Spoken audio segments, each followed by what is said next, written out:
Now I have to find out what is the weight of this particular wedge. Okay, so I am writing the weight here. So W is equal to mass into acceleration due to gravity.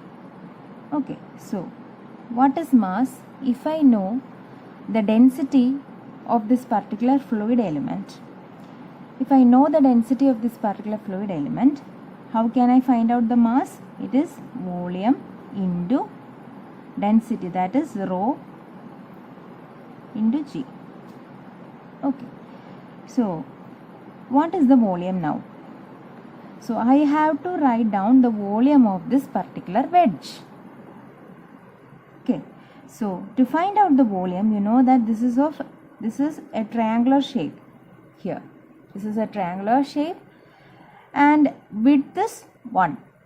So I can find out the volume, isn't it? So it is area into width, area into height. So it is area of this triangle. What is the area of the triangle? Half of AB into AC. Half of AB into AC. What is AB? AB is dy, AC is dx. So half of dx into dy into rho into G. This is the weight of the wedge. Okay, so now I got all the forces in this particular wedge. So what is the next step? After drawing the free body diagram, now I can resolve all these forces, isn't it? So I am resolving along the x direction first. So resolving all these forces in the x direction, and this particular fluid element is in equilibrium. So I can write like this: sigma Fx equal to 0. So resolving all the forces along x direction and equating it with 0.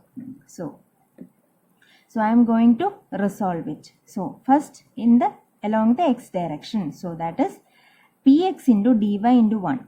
That is along the positive x direction. So it is positive. Now this doesn't have any component along the x direction. Why? Because it is in the y direction. Next one is pz into ds into 1. Okay, this will have a component along the x direction. For that, I have to know what is the angle. Okay, what is the angle along the x direction? What is the angle of inclination of this particular force along the x direction? So I have to find out this angle. How to find out this angle? See, this particular force Pz ds into 1 is perpendicular to the surface BC. And this particular line, horizontal line, is perpendicular to this particular surface AB. Okay, so what is the angle between these two surfaces? It is theta. So by the law, that is angle between two lines is same as angle between their perpendiculars. So these two are the perpendiculars to these two lines. So whatever be the angle in between these two lines will be same as the angle between their perpendiculars. So that I can write as theta. So this angle is theta. Okay, I hope this is clear. Okay, so now the process is very easy, isn't it? So I got the angle theta. So I am writing down as the equilibrium equation as px into dy into 1. Okay, so that is along the positive x direction, so it is positive only. And next one is pz ds into 1. I am resolving it along the x direction. So to which direction it is pointing? It is pointing towards the negative x direction. So it is minus pz into ds into 1 cos or sine. It is adjacent to this theta. Okay, so it will be cos theta. So it should be equal to 0. Okay. So this is the first equation. From this, we can write this as Px is equal to Pz into ds cos theta. Okay. Now what is ds cos theta?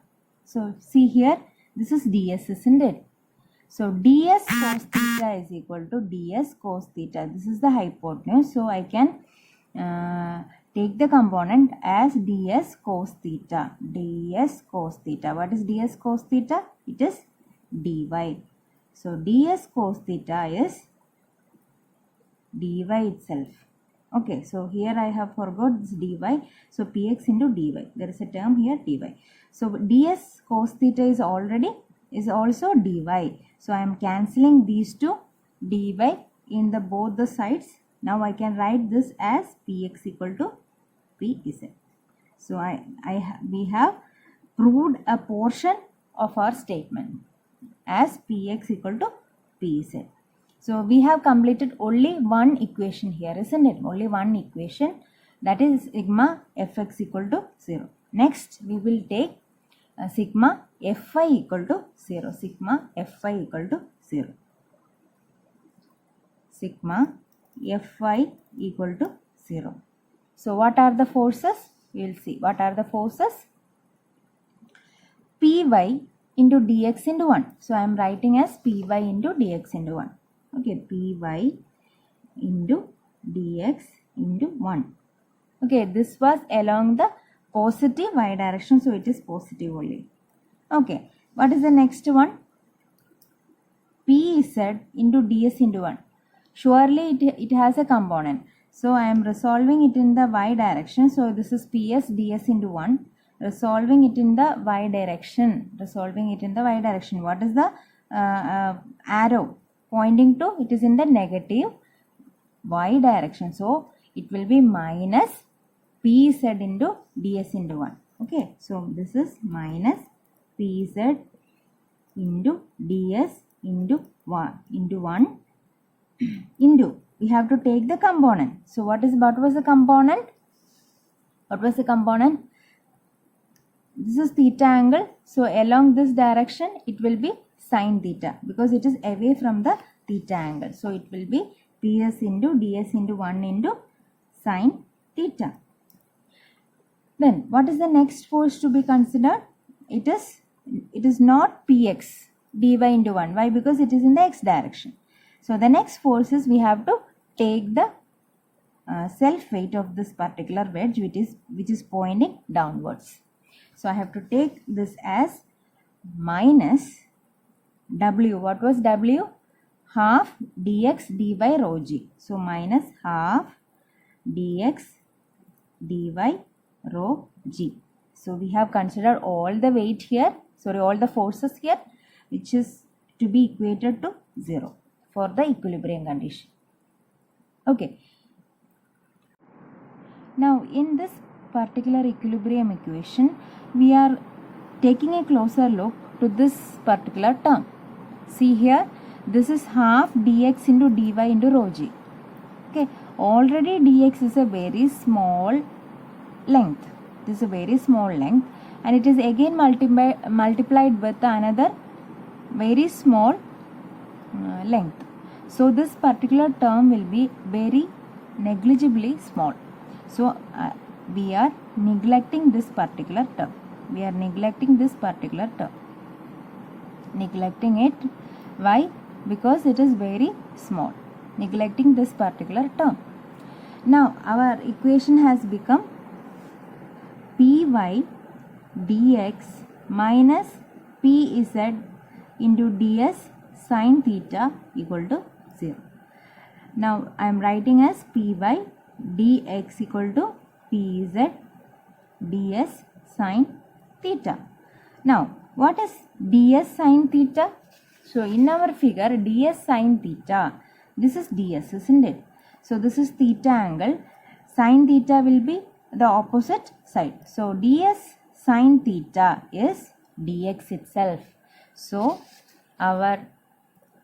in the equation dx is same as this particular thing, ds sin theta is dx itself. So cancelling dx, we will arrive as py equal to pz.